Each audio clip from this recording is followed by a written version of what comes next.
कि हम सोचते हैं कि हम अपना असत्य छुपा लेंगे, अपना ये भावनाएं छुपा लेंगे और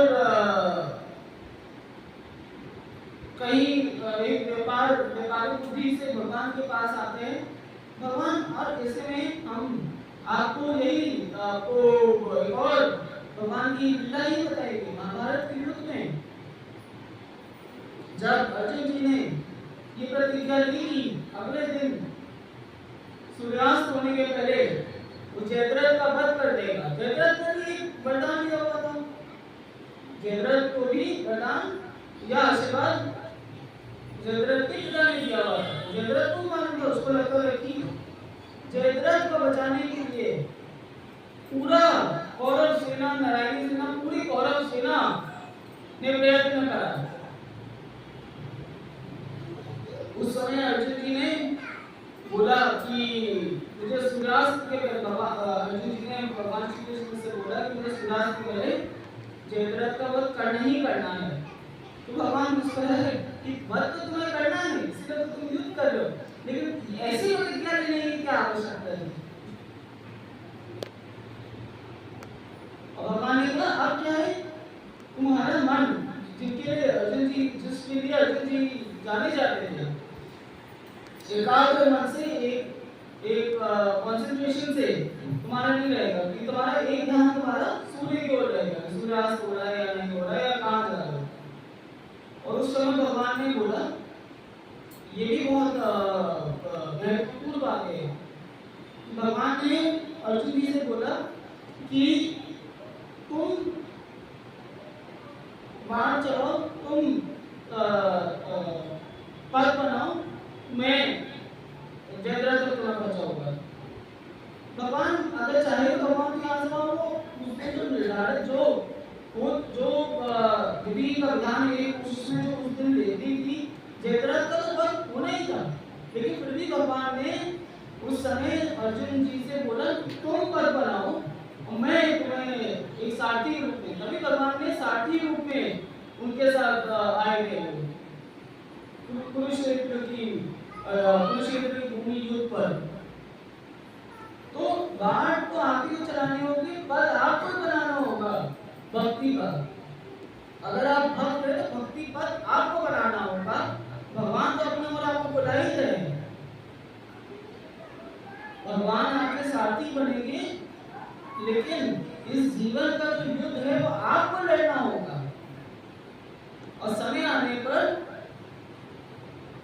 जब सूर्यास्त होने वाला था, ये समय पास था, तब जब तक अर्जुन जी, जयद्रथ और बाकी जो कौरव के जो महारथी थे, रथी थे, उनके पास तक पहुंचा, तब तक सूर्यास्त होने वाला था और समय करीब था उस समय। और ये भगवान पूरी सृष्टि के कर्ता है, पूरी सृष्टि के बनाने वाले हैं। भगवान हम सब जानते हैं भगवान की लीला। भगवान ने उस समय सूर्य को हल्का सा छिपा दिया, ढक दिया कि कौरव सेना को लगा, जयद्रथ को लगा कि सूर्यास्त हो चुका है। उससे क्या हुआ, वो स्वयं ही अपने कौरव का पूरी सेना को पीछे छोड़ते हुए आगे आ गया, हंसते हुए और चिल्लाते हुए। तो कई बार भगवान की लीला ये भी होती है कि भगवान जानते हैं कि आपके मुखौटे के पीछे जो चेहरा लेकर भगवान के पास आ रहे, उस चेहरे के पीछे आपका वास्तविक चेहरा क्या है। और भगवान कुछ ऐसे स्थितियां स्वयं बना देते हैं कि आपका वास्तविक चेहरा स्वयं बाहर आ जाए और सामने आ जाए। असुर को लगता है कि मैं तो जीत गया, और वही क्योंकि असुर का बहुत बड़ा पूरा असुरी जो वंश है, शुरू से लेकर अभी तक सबसे बड़ा उसका क्या है, अहंकार। एक भक्त कभी भी अहंकार नहीं पाएंगे, और अगर अहंकार होता है तो टूटता है। ऐसा नहीं है, अर्जुन जी को भी अपने वारों का, अपनी शिक्षा का, अपने कौशलता का अहम था, लेकिन कहीं ना कहीं वो भ्रम उनका टूटा। हम सब जानते हैं कुरुक्षेत्र की लड़ाई के बाद जब वो रथ से उतरे, भगवान जब उतरे तो पूरा जो रथ है भस्म हो गया था। क्यों? क्योंकि कहीं ना कहीं अर्जुन को लगा उन्होंने युद्ध जीत लिया।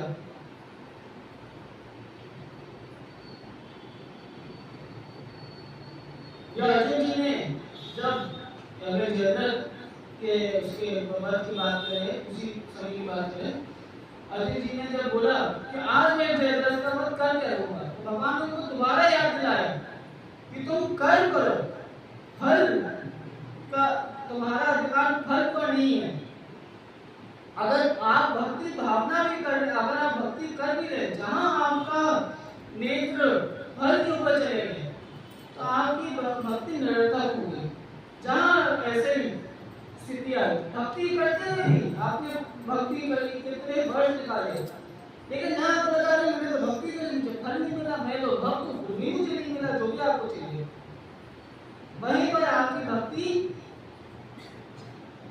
में अक्षमता आ गई। अगर आपको सार्थक रूप से भक्ति करनी है तो आप कर्म करिए। भगवान ने यही बोला है, एक भक्त को यही है कि आप कर्म करिए।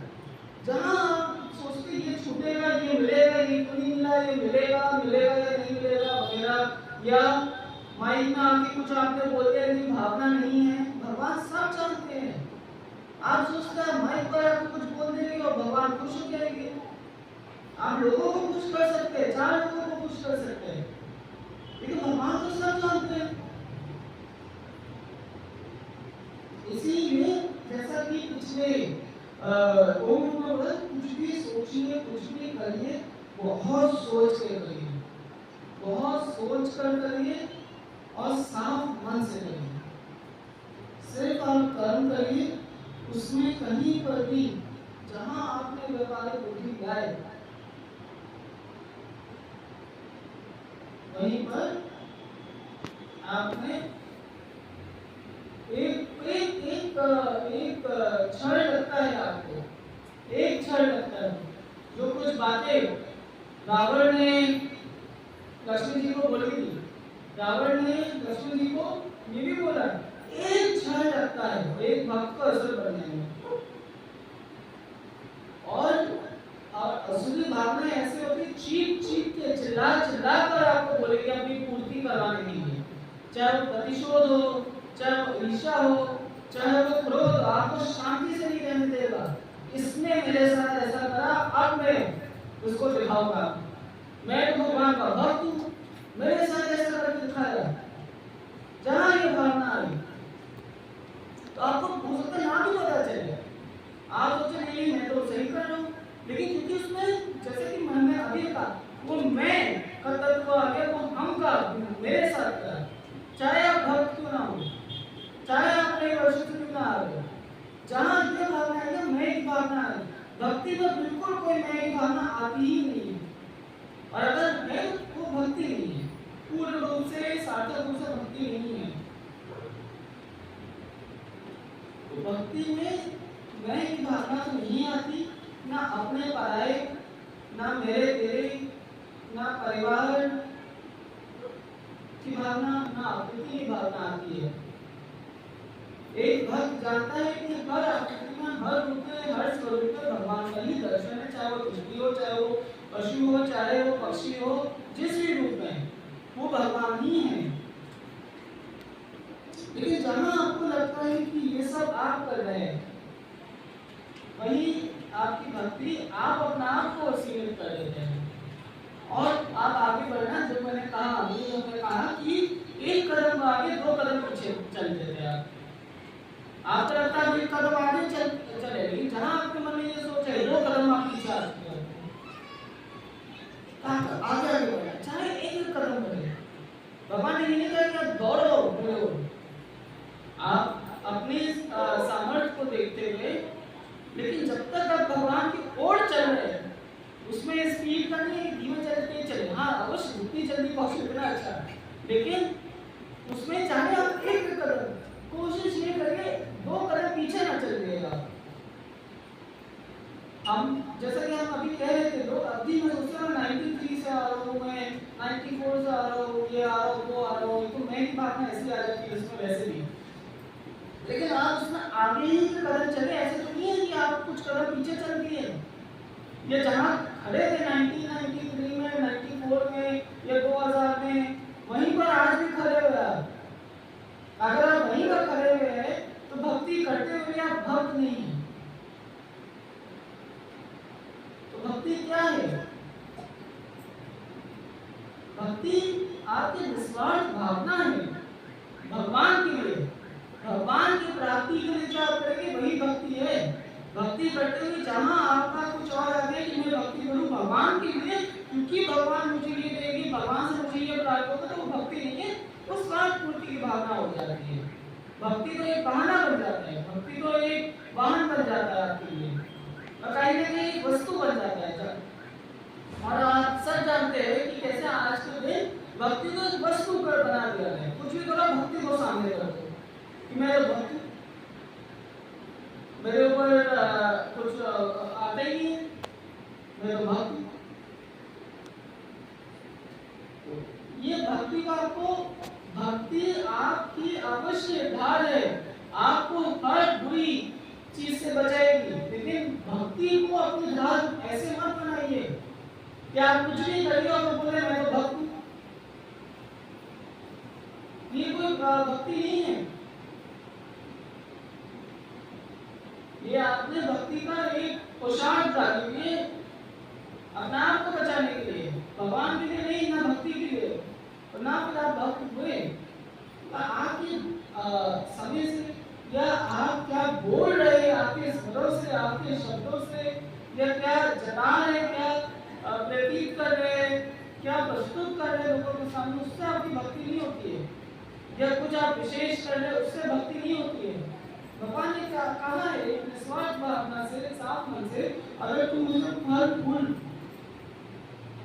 या कुछ भी अर्पित करोगे वो मैं स्वीकार कर लूंगा। इसी में हम वापस आए थे, दुर्योधन ने जब भगवान श्री कृष्ण को आमंत्रित करा, भगवान ने कुरु राज सरकार, उस हस्तिनापुर आर्यव्रत का पूरा एक राजधानी और पूरी गरिमा जो थी, एक संसारिक रूप से इतना बड़ा महल को छोड़ के भगवान ने विदुर जी के साथ भोजन करने गए उनकी कुटिया में। क्यों? क्योंकि उनकी भावना थी। भावना में हमने अभी कहा एक घर से गलती होती है। जो विदुर जी की जो पत्नी थी, उन्होंने भावना में वो केला देख कर उनको छिलके देना शुरू हो गए। भगवान ने वो भी खुशी खुशी स्वीकार करे, क्योंकि उनके पास वैसे जिसको सब छोड़ कर गए, जो पास गरिमा और वो मंत्री थे विदुर जी, महामंत्री, तो सब छोड़ कर वो वहां बैठे थे। उनकी जगह कोई और होता, वो एकदम सब कुछ छूट गया मेरा। लेकिन उनको क्या मिला? उनको भगवान मिले, क्योंकि सब कुछ छूटा ना छूटा, उन्होंने एक चीज अवश्य छूटी थी, अहंकार की भावना, और एक चीज नहीं छोड़ी थी जो कि उनकी वैराग्य की भावना, कि जो सही है वो सही है। चाहे वो आपका राजा आपसे बोले, चाहे वो आपकी प्रजा आपसे बोले, चाहे वो आपका स्वयं का दरबार बोले, चाहे वो भीष्म पितामह बोले, चाहे वो द्रोणाचार्य बोले, अगर वो सही नहीं है, वो गलत है, तो गलत है। हर एक और चीज में आप सोच सकते हैं कि हाँ ये शायद सही हो, शायद गलत हो, लेकिन धर्म में सब कुछ ब्लैक एंड व्हाइट है। जो सही है वो सही है, और वो गलत है तो गलत है। उसके लिए आप सब जानते हैं, श्री कृष्ण चेतना अपना देवी मां, आध्यात्मिक गुरु देवी शक्ति मां जी और हमने, जो सही है वो सही है। हम नहीं देखते सामने वाले को, हम वर्षों को नहीं देखते हैं। अगर आप भक्त है तो आप भक्ति करिए। भक्ति के सिवाय अगर आप कुछ और आपके मन में है, कुछ और आप कर रहे हैं, तो आप भक्त नहीं है। कहीं ना कहीं आपका कुछ व्यापारिक बुद्धि है। चाहे आप सत्य मंदिर में आके आर्थिक रूप से व्यापार कर रहे हैं, चाहे आप सत्य मंदिर में आके अपने नैतिक रूप से व्यापारिक बुद्धि लेकर आ रहे हैं, वो भक्ति नहीं है। और जहाँ वहां पर पता चलता था भक्त नहीं है। हम क्या है, कभी भी ऐसा हमने नहीं कहा है, ना आध्यात्मिक शक्तिमान ने कहा है कि नहीं हम लोग तो बिल्कुल भगवान ने, आप सब जानते हैं, श्री कृष्ण चैतन्य अवतार देवी मां के माध्यम से जब भगवान ने अवतार लिया और भगवान ने अपनी लिपि में, आप सब यहाँ पढ़ते हैं, भगवान ने आध्यात्मिक शक्तिमान जी के लिए क्या कहा है? भगवान ने कहा है शक्तिमान को, शक्तिमान तो स्वयं उनकी बेटी है। तो भगवान ने जो कहा है तो उसमें इसलिए कभी हम नहीं है कि आप जो कर रहे हैं हमें अभी बिल्कुल दिख रहा है आंटी के मन में क्या चल रहा है, आपके मन में क्या चल रहा है, इसके मन में क्या चल रहा है, लेकिन भगवान की ऐसी कृपा है, पता जरूर चल जाता है, जैसे पता चले। हमें नहीं है कि बड़ा कुछ ऐसी कुछ शक्तियां है कि ऐसे से पार रखा और बोल तो पता नहीं चलता, ना हम समय के सोच देख सकते, ना समय के सोच देख सकते हैं, जितना आपको दिख रहा होगा हमें भी समय दिखता है, लेकिन यही भगवान की कृपा है। हम यही समझते भगवान का आशीर्वाद है कि कभी ना कभी भगवान बहुत बड़ी कृपा है कि लोग पूरा अपना जीवन हमने देखा है किसी एक दिलासे में झूठ में दिला देते हैं कि ये तो अपना है, इससे तो मेरा रिश्ता है, ये मुझे धोखा नहीं देगा, लेकिन भगवान का यही कृपा आशीर्वाद है, उसमें दर्द बहुत होता है, ऐसा नहीं है। आप में से आप सब जानते हैं जो जो पांडव ने सहा, बहुत सहा उन्होंने, जो लोग स्वयं पांडव के साथ लड़ रहे थे उन्होंने इतना नहीं सहा था, चाहे वो द्रुपद हो, विष्णु हो, बड़े बड़े महारथी, अग्नि से उत्पन्न विष्णु देवजन्य, स्वयं देवजन्य अग्नि उसे उत्पन्न होकर आए।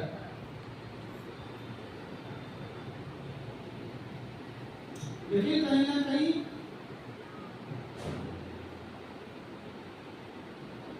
एक सही शिविर में होते हुए भी, सही शिविर में होते हुए भी और उनको सही शिविर में होते हुए भी महाराज द्रुपद ने, द्रौपदी जी उन्होंने जो उनका जो यज्ञ था वो ऐसे संतान की भी, ऐसे संतान का था जो द्रोणाचार्य का वध करता है, और अक्सर जाके कृष्ण के साथ उनको द्रौपदी जी का भी संतान को प्राप्त हुई।